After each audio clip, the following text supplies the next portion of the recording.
ઉના તાલુકાના નાંદડ ગામનો માછીમાર છેલ્લા 3 દિવસથી દરિયામાં થયેલો ગુમ। નાંદડ ગામનો રહેવાસી ભીખારામભાઈ વાજા કેન્દ્ર શાસિત પ્રદેશ દીવના કોકલા બંદરની બોટમાં ફિશિંગ માટે દરિયામાં ગયેલ। 4 દિવસ પહેલા એક ખલાસી બોટમાંથી દરિયામાં પડી જવાના સમાચાર મળેલ।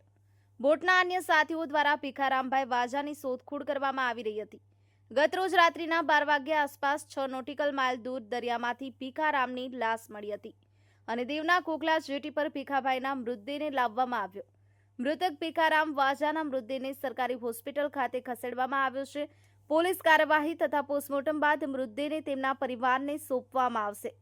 મૃતક ભીખારામ વાજાના મોતના સમાચારથી સમગ્ર ગામ અને પરિવારમાં શોક છવાયો છે। Harshad Vadher, the mirror news, Una.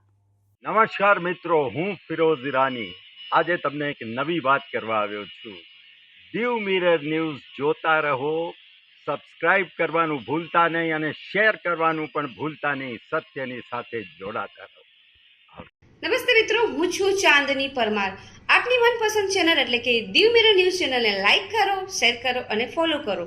અને હા, તેમાં દરરોજ તાજા સમાચાર જોવાનું ભૂલશો નહીં।